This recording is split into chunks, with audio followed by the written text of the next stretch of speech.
Shalom, selamat pagi, selamat berjumpa lagi dalam kasih Tuhan kita Yesus Kristus. Patutlah kita bersyukur karena keadaan kita adalah karena pertolongan Tuhan. Saudara, pagi hari ini kita akan belajar firman Allah mengenai menjadi pemenang. Menjadi pemenang. Kita buka dalam Roma pasal yang ke-8 ayat yang ke-37. Suratan Roma pasal 8 ayat yang ke-37. Demikianlah bunyi firman Tuhan untuk kita sekalian. Tetapi dalam semuanya itu kita lebih dari orang-orang yang menang, sebab oleh Dia yang telah mengasihi kita. Saya ulangi lagi, Roma 8 ayat 37. Tetapi dalam semuanya itu kita lebih daripada orang-orang yang menang oleh Dia yang telah mengasihi kita. Berbahagialah saudara yang mendengar, menyimpan dan melakukan firman Allah di dalam kehidupan kita setiap hari. Saudara yang dikasihi Tuhan, manusia, saudara dan saya seringkali berkata bahwa hari ini adalah hari yang semuanya seolah-olah yang kita alami adalah tidak lancar. Semuanya seolah-olah yang kita alami lancar, berhasil dan sesuai dengan keinginan kita. Tapi kita juga sering berkata bahwa hari ini adalah hari yang sial. Kita seringkali berkata hari ini adalah hari yang buruk. Kenapa? Karena semua yang kita jalankan, semua yang kita lakukan pada hari ini adalah hari yang tidak sesuai dengan apa yang kita inginkan. Kita seringkali menyebut hari sial karena hari yang kita jalankan itu tidak mengenakan bagi saudara dan saya. Sehingga banyak kali kita menjadi stres. Berapa banyak orang-orang yang stres? Berapa banyak anak-anak Tuhan yang menjadi depresi? Berapa banyak anak-anak Tuhan yang kehilangan pegangan dalam kehidupannya? Tetapi saudara yang dikasihi Tuhan, firman Tuhan mengatakan bahwa anak-anak Tuhan, saudara dan saya, kita harus mengatakan bahwa setiap hari yang saudara dan saya jalankan, setiap hari yang kita alami merupakan hari-hari kita, merupakan bukan hari-hari yang sial. Tetapi kita mengatakan bahwa hari-hari kita sekarang ini adalah hari yang bahagia dan merupakan hari kemenangan bagi kita. Kita harus berkata bahwa hari-hari yang kita lalui setiap hari bukan hari sial, tetapi hari kemenangan bagi kita. Bagi anak-anak Tuhan, setiap hari merupakan hari bahagia dan merupakan hari kemenangan. Kenapa? Karena firman Tuhan sudah mengatakan kepada saudara dan saya bahwa pada semuanya itu kita adalah orang-orang yang menang. Alkitab tidak pernah mengatakan bahwa saudara dan saya adalah orang-orang yang kalah. Alkitab tidak mengatakan bahwa saudara dan saya adalah orang-orang yang sial. Tidak. Tetapi Alkitab mengatakan bahwa kita, saudara dan saya, adalah orang-orang yang menang. Saya yakin setiap saudara dan saya sebagai anak-anak Tuhan Tidak ada yang mau hidup di dalam kekalahan. Tidak ada di antara kita yang selalu mau hidup dalam kesialan. Tetapi kita semuanya mengharapkan bahwa hidup kita selalu di dalam kemenangan. Hidup kita selalu berhasil. Hidup kita selalu mengalami berkat, khususnya dalam menghadapi masalah, dalam menghadapi kesulitan, di dalam menghadapi sakit penyakit, di dalam menghadapi problem dalam hidup kita. Semua saudara dan saya sebagai orang-orang Kristen menginginkan selalu menjadi orang-orang yang Kristen yang selalu menang. Kita harus membuktikan bahwa saudara dan saya adalah orang-orang yang menang. Kita, saudara dan saya, adalah atlet-atlet rohani. Di dalam situasi yang sulit sekarang ini, di dalam keadaan yang menakutkan sekarang ini, jangan ada di antara kita menjadi orang-orang yang kalah. Kenapa? Karena Tuhan sudah berkata, firman Tuhan sudah mengatakan bahwa kita adalah orang-orang Kristen. Saudara dan saya adalah orang-orang yang percaya, yang telah diberikan kemenangan. Tetapi mengapa seringkali kita selalu kalah? Tetapi mengapa seringkali kita menjadi lemah? Tetapi mengapa seringkali kita mundur? Karena diri kita kurang beriman. Kita kurang percaya. Tetapi hari ini kita mau belajar bagaimana kita menjadi pemenang. Bagaimana saudara dan saya dapat menjadi pemenang. Tuhan sudah berjanji memberitahukan saudara dan saya adalah orang-orang yang menang. Namun demikian, dalam diri saudara dan diri saya harus ada sesuatu yang harus kita kerjakan. Untuk menjadi pemenang, maka kita harus selalu optimis. Kita harus punya perasaan optimis. Kita membuka dalam 2 Timotius pasal 1 ayat yang ke-7. 2 Timotius pasal 1 ayat yang ke-7 berkata demikian. Sebab Allah memberikan kepada kita bukan roh ketakutan, melainkan roh yang membangkitkan kekuatan, kasih, dan ketertiban. Alkitab sudah berkata bahwa Allah tidak memberikan roh ketakutan kepada saudara. Di dalam keadaan seperti sekarang ini, dalam situasi yang menyulitkan sekarang ini, tidak sedikit orang-orang Kristen, anak-anak Tuhan yang mengalami ketakutan menghadapi situasi, menghadapi kondisi, menghadapi ekonomi yang begitu susah, menghadapi pekerjaan yang sulit.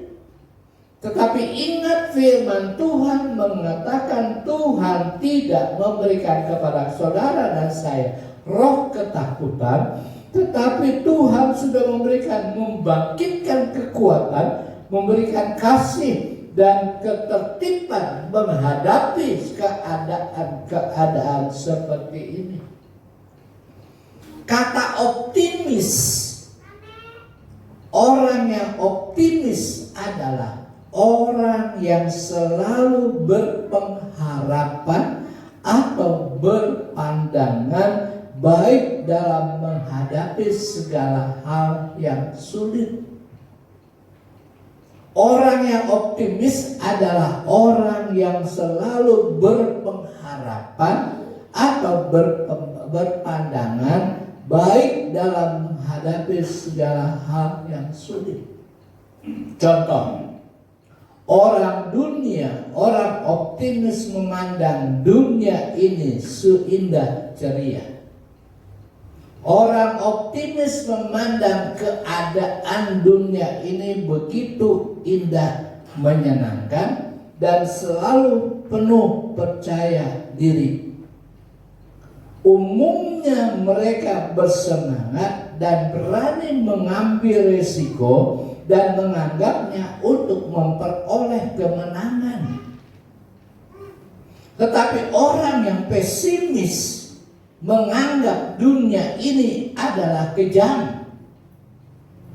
Orang yang pesimis menganggap dunia ini kejam dan suram.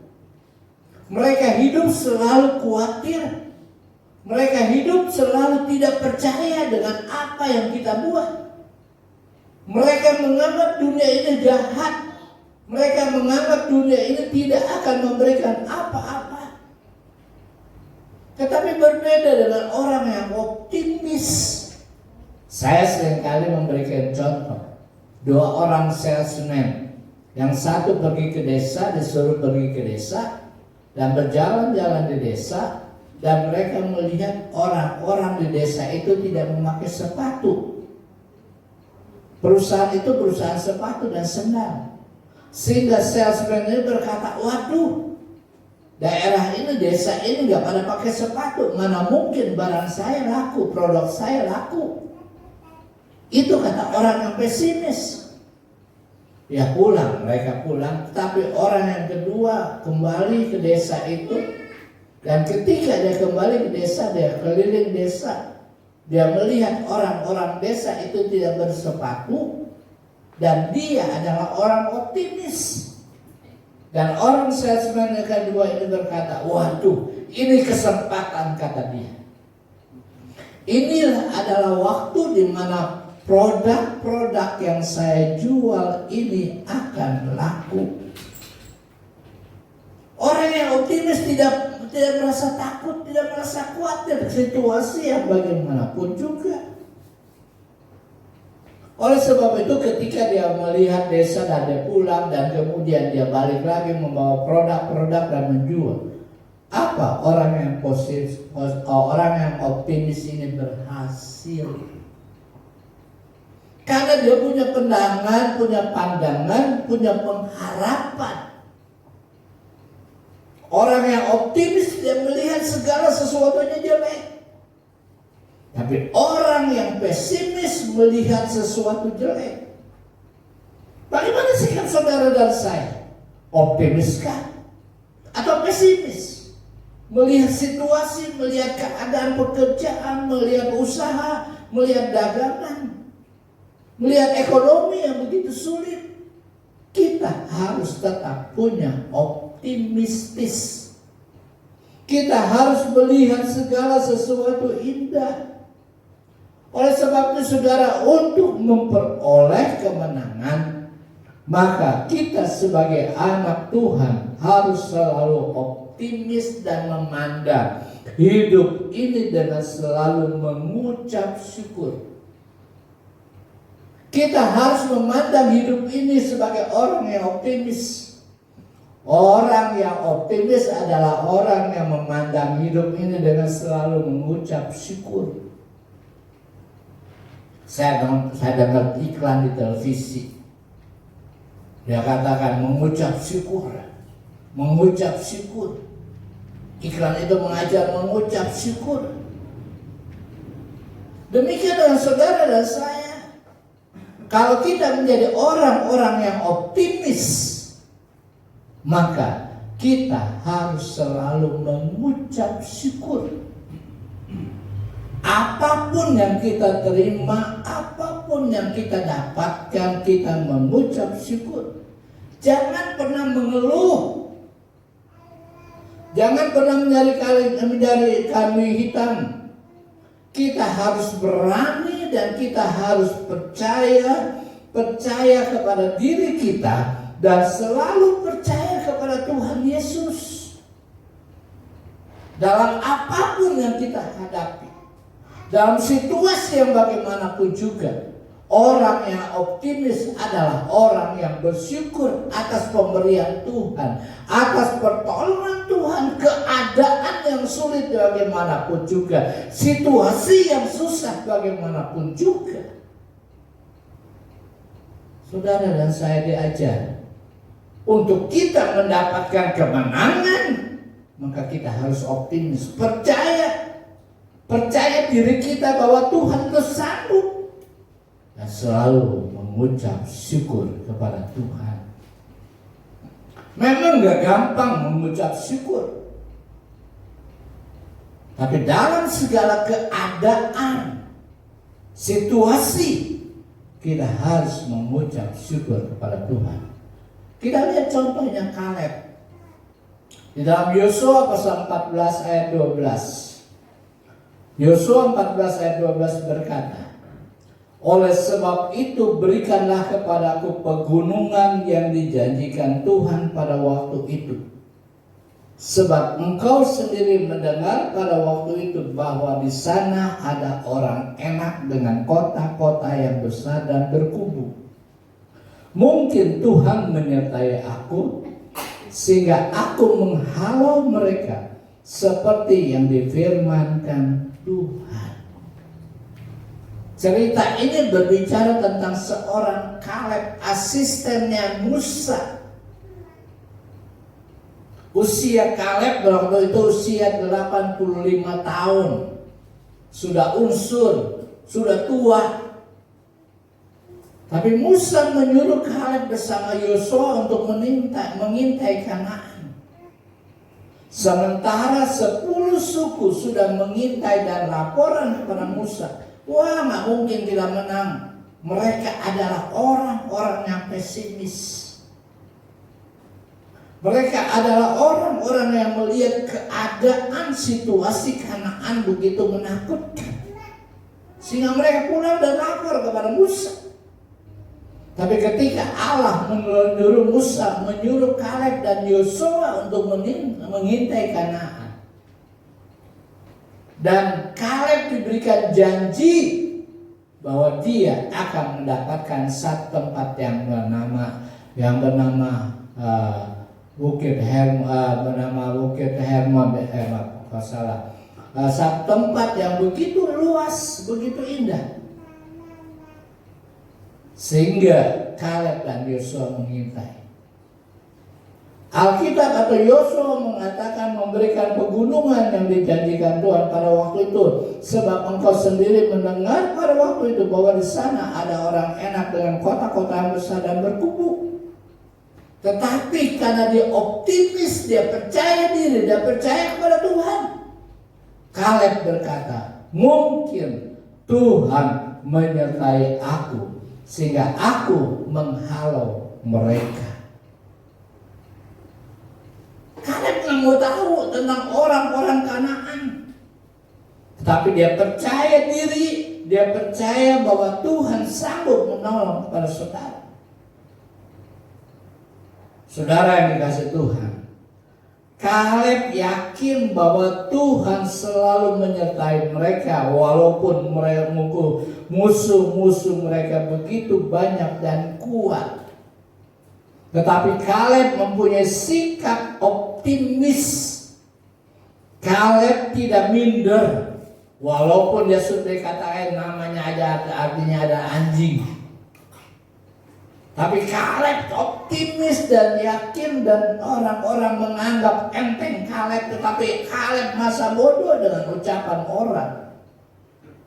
Kaleb mengajak dirinya, Kaleb memerintahkan dirinya untuk optimis dan percaya kepada Tuhan, bahwa dia yakin bahwa Tuhan selalu memberikan kemenangan kepada dirinya.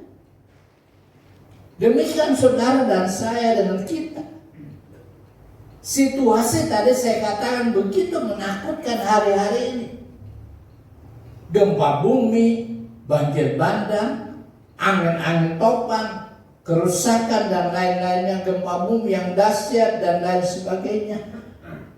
Menghadapi situasi yang sulit seperti sekarang ini, maka untuk kita menjadi pemenang, Maka kita perlu optimis, kita percaya diri kita percaya kepada Tuhan, kita percaya kepada firman Tuhan, serta hidup optimis bahwa kita akan muncul sebagai pemenang. Kaleb menjadi pemenang dengan memperoleh Hebron, dan Kaleb juga diizinkan masuk ke dalam tanah Kanaan. Bila kita beriman dan kita optimis, maka kita akan meluap menjadi pemenang. Kita bukan menjadi orang Kristen yang pecundang. Kita bukan menjadi orang Kristen yang selalu kalah dalam menghadapi situasi.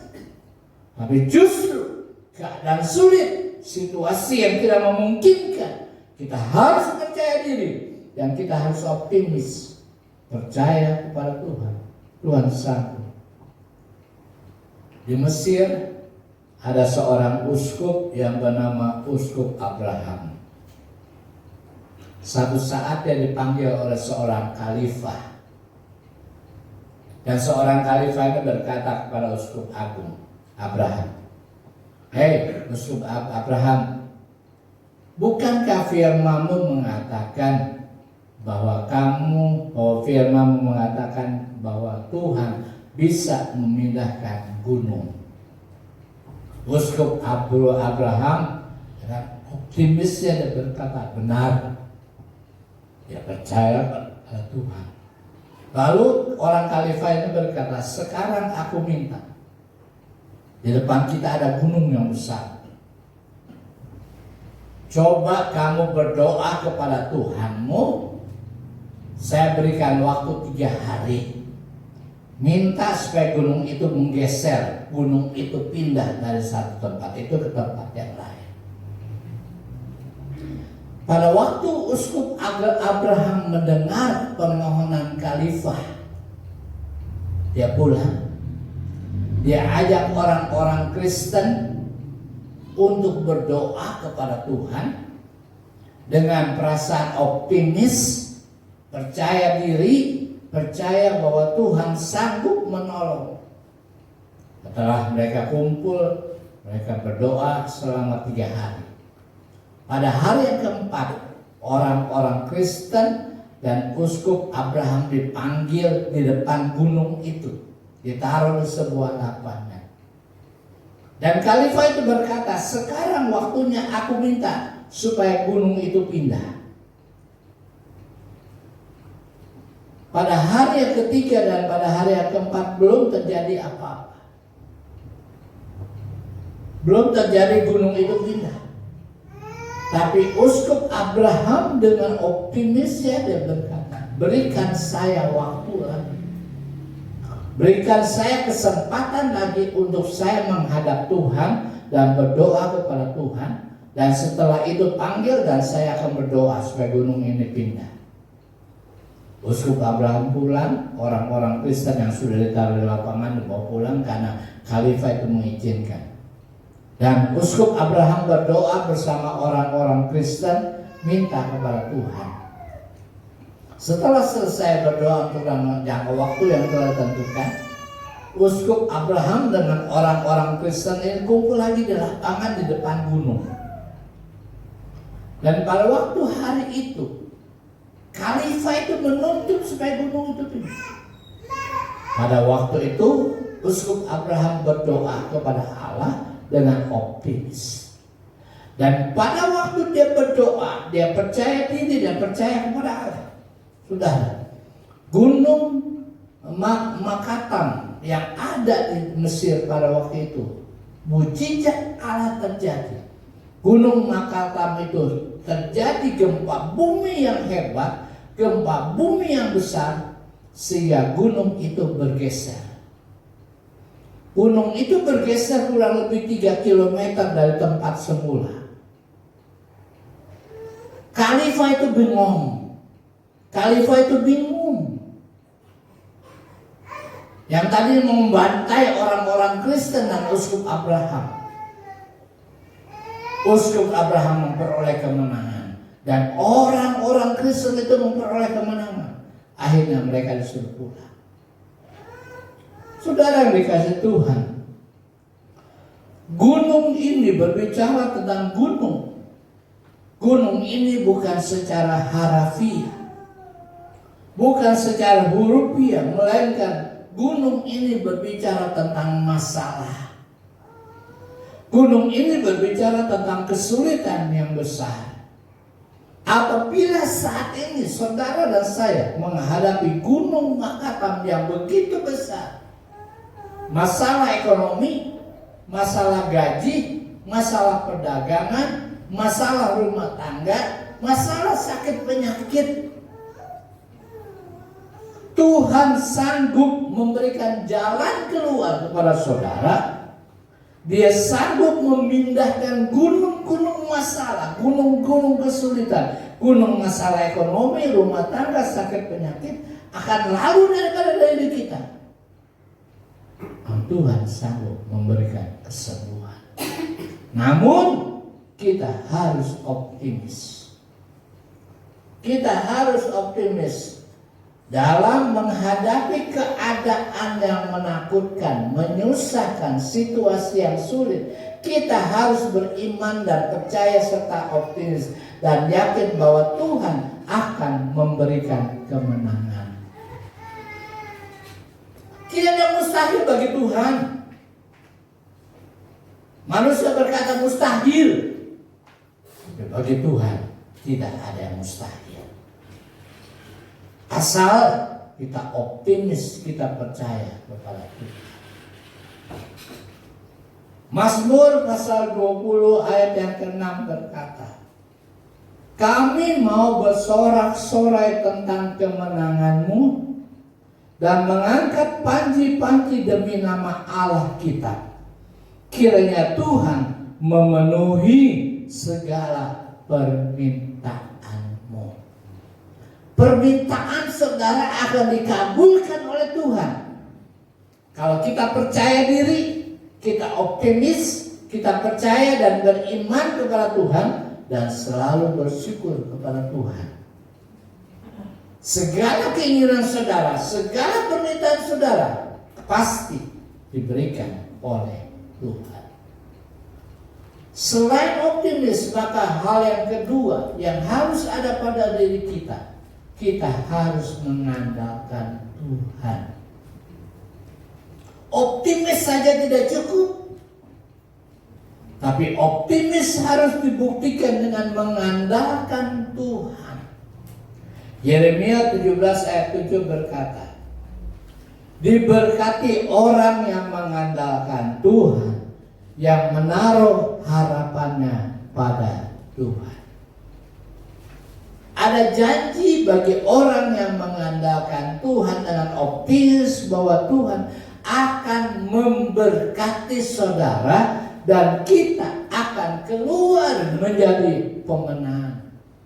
Kita bukan menjadi pecundang, tetapi kita akan menjadi pemenang. Mengandalkan Tuhan dalam bahasa Ibrani-nya disebut bata. Dalam bahasa Ibrani-nya disebut bata. Artinya adalah lebih percaya diri, lebih yakin, lebih merasa aman, lebih percaya dan lebih mempercayakan diri saudara dan saya sepenuhnya hanya kepada Tuhan. Itu mengandalkan Tuhan.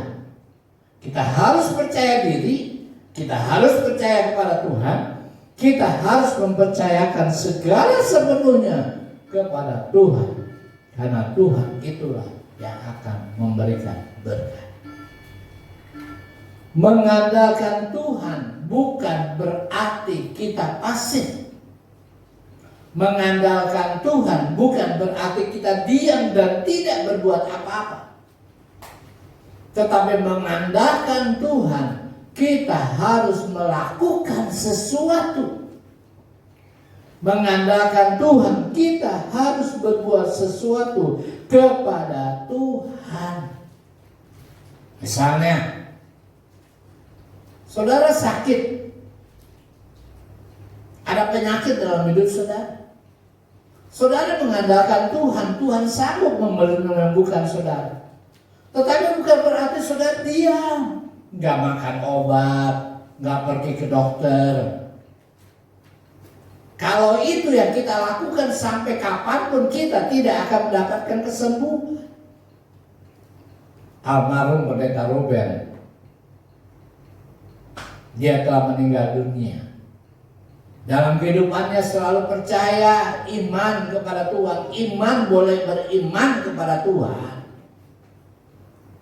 Kita harus mengandalkan Tuhan. Tetapi kalau kita mengandalkan Tuhan bukan berarti kita diam. Kita nggak makan obat, kita nggak pergi ke dokter, kita nggak mereksakan diri. Saya anti rumah sakit, saya anti dokter. Tetapi kesehatan saya ini mengganggu, saya perlu memeriksakan diri saya kepada Tuhan. Itu yang namanya aktif, tidak pasif. Demikian juga dalam kita harus mengandalkan Tuhan. Tetapi kalau kita mengandalkan Tuhan, kita juga harus aktif. Contoh, orang aktris Indonesia yang bernama Rima Melati. Dia punya penyakit kanker. Pada waktu diwawancara di suatu TV, rambutnya ada botak, dia nyisir, rambutnya rontok. Dia orang Kristen. Dia percaya kepada Tuhan. Dia nggak pernah mengeluh tentang penyakitnya. Tapi dia pergi berobat. Dan Tuhan memberikan waktu yang cukup panjang, bertahun-tahun sebelum dia meninggal.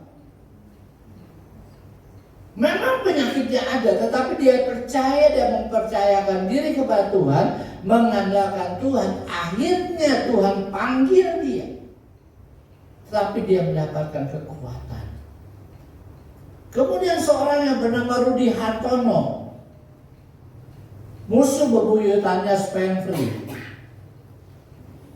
Ketika dia melakukan badminton, dia bertanding badminton, skor pada waktu set ketiga sudah 14-1 untuk lawannya Spendfree. Tetapi Rudy Hartono mengandalkan Tuhan dan berbuat sesuatu.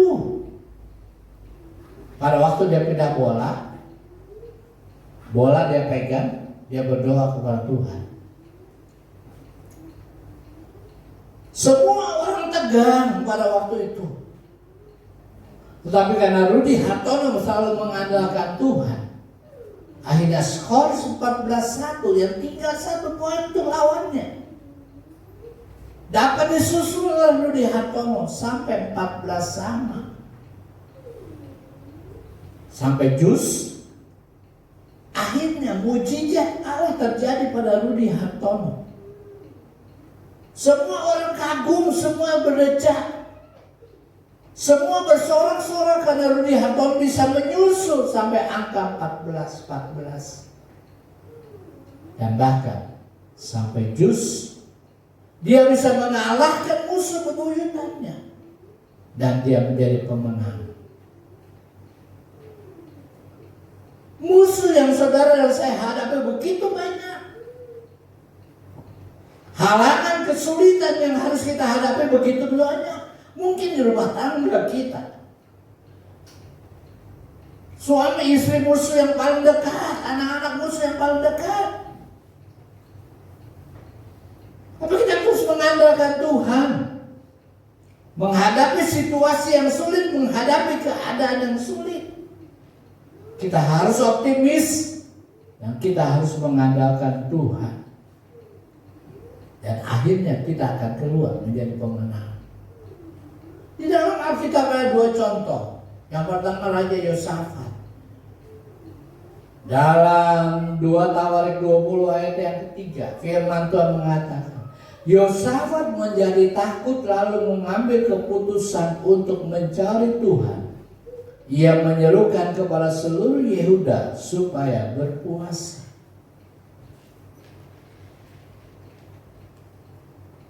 Yosafat diserang Bani Moab, Bani Meonim, dia menjadi takut. Dia raja, dia punya pasukan. Tetapi Yosafat tidak mengandalkan tentaranya, tidak mengandalkan pasukannya, tapi dia datang kepada Tuhan. Dia mengandalkan kepada Tuhan dan dia berseru kepada Tuhan. Saudara yang dikasih Tuhan, akhirnya Yosafat bisa mengalahkan musuh-musuh yang besar. Contoh yang lain Raja Asa, maaf tidak ada gambar karena komputer saya ngaco. Saya masukin gambar gak keluar gambar.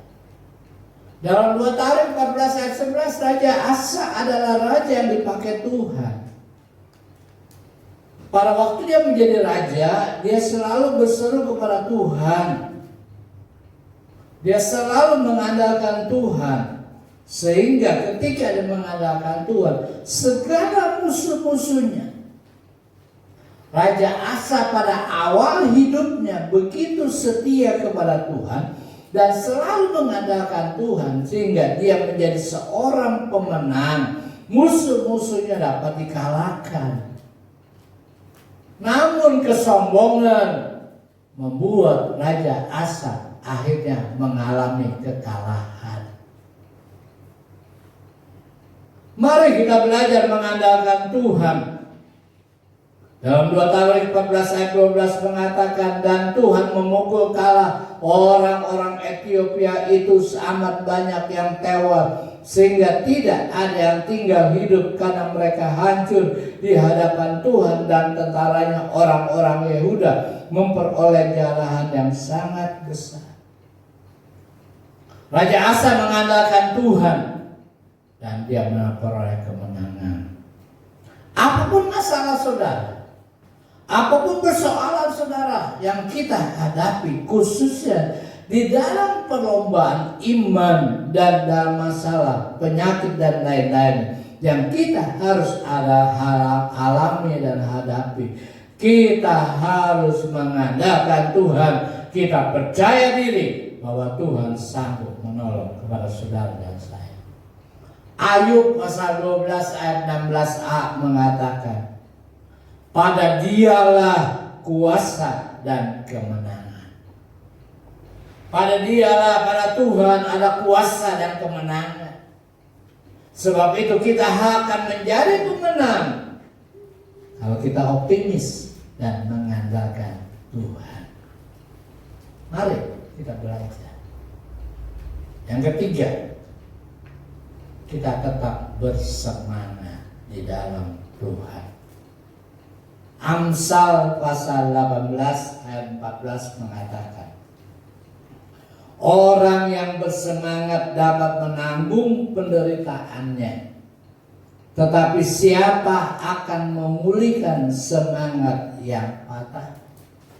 Sekali lagi saya baca, orang yang bersemangat menanggung penderitaannya, menanggung kesusahannya, menanggung persoalan dalam hidup, ekonomi, pekerjaan dan lain sebagainya. Tetapi siapa yang akan memulihkan semangat yang patah? Apa artinya orang yang bersemangat? Orang yang bersemangat adalah semangat adalah roh kehidupan yang menjiwai segala makhluk, baik hidup maupun mati. Kata semangat artinya kekuatan. Kata semangat artinya gairah. Untuk memperoleh kemenangan dalam segala hal, kita jangan loyo, kita jangan pesimis, tetapi kita harus optimis. Kita mengandalkan Tuhan dan mempunyai roh kehidupan yang menjiwa kita. Kita harus punya gairah, kita harus mempunyai semangat menghadapi segala-galanya dalam hidup kita. Saudara yang dikasih Tuhan, banyak kali dalam menghadapi segala masalah, persoalan, penyakit yang menimpa hidup kita, yang tidak bisa kita atasi, maka yang terjadi dalam hidup kita adalah kita menjadi putus asa. Beberapa waktu yang lalu Pak Rahmat telepon saya, ada bekas jemaat karena tidak merasa dirinya tidak diperhatikan, merasa dirinya nggak punya duit, merasa dirinya selalu susah. Ya beliau berkata kepada Pak Rahmat, kalau enggak saya akan mau bunuh diri. Itu akibat orang yang pesimis. Ketika menghadapi jalan buntu, ketika menghadapi persoalan yang tertutup, kita kehilangan semangat. Kita kehilangan gairah untuk hidup. Tetapi semangat kita harus punya gairah. Jangan jadi orang Kristen yang stres.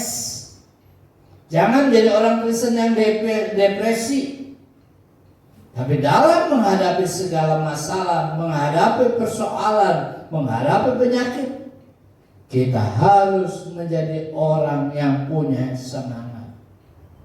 Orang yang mempunyai semangat, mempunyai gairah, tidak akan menjadi putus asa dan tidak akan menjadi lemah. Kenapa kita putus asa? Kenapa kita menjadi lemah? Karena tidak ada gairah. Udahlah, itu kan kehendak Tuhan. Udahlah, biarin penyakit saya begini aja. Saya nggak mau ke dokter, saya nggak mau berobat, saya nggak mau makan obat. Hidupan saya setiap hari saya makan obat banyak. Saya berpikir keadaan saya sekarang kayaknya harus makan obat terus. Apa kalau saya periksakan ke dokter, salah satu dokter, gula darah saya puasa 139. Dokter bilang, udah bagus Pak, usia Bapak sekian, usia Bapak udah 70 tahun, sudah bagus, gula darahnya sudah bagus. Tapi saya terus optimis, saya harus terus makan obat supaya saya mendapatkan kekuatan. Sebab itu orang yang optimis, orang yang punya semangat, dia punya gairah, tidak akan menjadi putus asa dan tidak akan menjadi lemah. Jangan jadi seorang Kristen yang lemah menghadapi situasi, menghadapi ekonomi yang sulit, menghadapi keuangan yang sukar. Jangan jadi lemah, jangan ngomel, jangan marah-marah sama suami. Lu kerja yang benar. Jangan jadi suami yang pelit, tetapi hormati istri. Beri apa yang dapat diberikan kepada istri dan anak-anakmu. Kita tetap bergairah, bersemangat, optimis dalam situasi yang sulit apapun juga. Contoh adalah Tuhan Yesus sendiri. Di Taman Getsemani, di dalam penderitaannya, di dalam kesusahannya. Apakah Tuhan Yesus ngomel? Apakah Tuhan Yesus marah-marah? Apakah Tuhan Yesus menyalahkan murid-muridnya? Apakah Tuhan Yesus menyalahkan orang-orang, termasuk Yudas Iskariot yang menangkapnya dan menjual di 30 keping perak? Tidak. Walaupun di Taman Getsemani Tuhan Yesus berkata, Eloi, Eloi, lama sabatani. Tapi Yesus tidak mengeluh.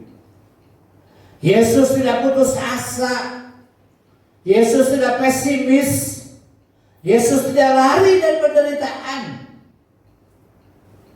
Tapi dia hadapi dengan sukacita dan bersyukur. Dia mati di kayu salib, dikubur. Tapi karena dia optimis, percaya kepada Allah, dia dibangkitkan dari kematian dan hidup sampai sekarang dia duduk di dalam surga. Memperhatikan hidup saudara dan saya, memberikan kemenangan kepada saudara dan saya. Tapi itulah kita mengikuti teladan Tuhan Yesus. Di dalam penderitaan, di dalam kesusahan, di dalam kesulitan, di dalam keadaan apapun juga, Tuhan Yesus tetap bersyukur dan tetap optimis. Ibrani 12 ayat yang ketiga berkata, ingatlah selalu akan Dia yang tekun menanggung bantahan yang sebat itu terhadap dirinya dari pihak orang-orang berdosa, supaya jangan kamu menjadi lemah dan putus asa. Firman Tuhan telah mengingatkan supaya saudara dan saya jangan menjadi lemah dan putus asa. Putus asa adalah emosi. Putus asa adalah perasaan yang ditandai dengan kurangnya harapan, optimis dan gairah. Orang yang tidak punya gairah, orang yang tidak punya semangat, berarti orang itu menjadi putus asa. Orang itu menjadi putus asa. Contohnya Yudas Iskariot yang menjual Yesus 30 keping perak. Dia nyesel. Akhirnya putus asa. Akhirnya dia bunuh diri. Dan dia mati. Jangan kita menjadi orang Kristen yang bunuh diri. Saya sering ngomong, kalau ada orang Kristen yang bunuh diri, saya nggak tahu musuh khotbah apa. Jangan jadi lemah dan putus asa dalam situasi yang sulit apapun juga. Menghadapi keadaan yang sukar sekalipun, jangan kita menjadi lemah dan putus asa. Tapi kita tetap punya gairah, punya semangat yang akan mengalahkan kesusahan kita. Ada beberapa contoh dalam Alkitab. Perempuan Kanaan, Matius 15 ayat 27, ketika dia datang kepada Tuhan, sapam rohani murid-murid Tuhan berkata, Tuhan usir.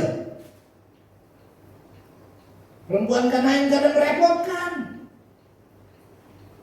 Sampai Tuhan Yesus juga berkata, aku datang kepada orang-orang pilihan. Perempuan Kanaan disebut anjing. Betapa susahnya perempuan Kanaan itu. Tetapi dia tetap bergairah datang kepada Tuhan, minta tolong supaya anaknya sembuh. Di tengah penderitaan yang berat, di tengah ejekan, olok-olok yang disampaikan oleh murid-murid Tuhan dan termasuk Tuhan Yesus, perempuan Kanaan itu tetap optimis dan mengandalkan Tuhan dan punya gairah. Akhirnya dia memperoleh kemenangan. Contoh yang lain, janda yang datang kepada hakim yang lain, yang ngadu kepada hakim yang kejam. Berkali-kali dia diusir, dia diapa-apain. Tapi janda ini akhirnya hakim itu, karena janda ini menyusahkan aku, dan supaya tidak merepotkan aku akan jawab permohonan daripada janda miskin ini. Yesus hakim yang adil. Apapun yang saudara hadapi, kesusahan yang begitu berat sekalipun, kalau kita mau datang kepada Tuhan dengan gairah, semangat yang tinggi, roh yang menyala-nyala, yakin Tuhan sanggup melakukan segala apa yang saudara dan saya butuhkan. Apa yang sedang saudara hadapi sekarang ini? Mungkin saat ini kita susah. Mungkin jalan sudah tertutup. Mungkin kita sudah tidak tahu bagaimana cara mengatasinya. Alkitab katakan, jangan menjadi lemah dan menjadi putus asa. Tetap bersemangat, tetap punya gairah menghadap Tuhan, beribadah kepada Tuhan, percaya kepada Tuhan, saudara akan memperoleh kemenangan. Saudara bukan menjadi pecundang, belajar kepada perempuan Kanaan, belajar kepada janda yang miskin. Gairah, semangat yang tinggi akan mengatasi kesusahan saudara dan saya. Tidak ada di antara kita yang ingin mengalami kekalahan dalam menghadapi masalah, dalam menghadapi persoalan. Tidak ada di antara kita yang tidak mau sembuh. Tidak ada di antara kita yang tidak mau diberkati. Tapi kita mengharapkan semua kemenangan kita alami. Kita pulang, kita sembuh, kita memperoleh jalan keluar. Untuk itulah, untuk memperoleh kemenangan, harus ada tindakan yang harus kita kerjakan. Yang pertama, optimis, percaya kepada Tuhan. Melihat dunia, jangan melihat dunia yang susah. Melihat keadaan jangan susah terus. Kita punya pesimis. Hujan boleh datang, hujan boleh turun, semua boleh menjadi masalah. Tetapi di balik hujan ada pelangi yang indah. Di balik kesusahan yang saudara dan saya hadapi, kalau kita optimis, Tuhan memberikan kemenangan kepada kita. Yang kedua, andalkan Tuhan. Percaya diri, percaya kepada Tuhan dengan segenap hati kita. Mempercayakan hidup kita kepada Tuhan. Yang ketiga, punya gairah, punya semangat yang tinggi. Saudara dan saya boleh susah. Saudara dan saya boleh gak punya duit. Tapi di dalam keadaan seperti itu, kita tetap punya gairah yang tinggi di hadapan Tuhan. Kita punya semangat yang tinggi. Orang yang bersemangat bisa mengalahkan kesusahannya. Orang yang mengandalkan Tuhan diberkati. Orang yang optimis akan ada jalan keluar. Ayat terakhir, Ulangan 20 ayat yang keempat. Sebab Tuhan Allahmu, Dialah yang berjalan menyertai kamu untuk berperang bagimu melawan musuhmu, dengan maksud memberikan kemenangan kepadamu. Musuh bukan daging, musuh bukan orang yang kelihatan, musuh bukan suami, musuh bukan istri, musuh bukan anak-anak. Tapi kesusahan, kesulitan, persoalan hidup itu menjadi musuh yang sering membuat kita kalah. Tapi Tuhan berjalan di depan kita, dan Dia akan memberikan kemenangan kepada Tuhan. Kepada saudara dan saya, Dia akan memberikan kemenangan. Dan kita akan mendapatkan kemenangan. Optimis, mengandalkan Tuhan, dan tetap bersemangat di dalam Tuhan. Tuhan Yesus memberkati kita sekalian. Amin.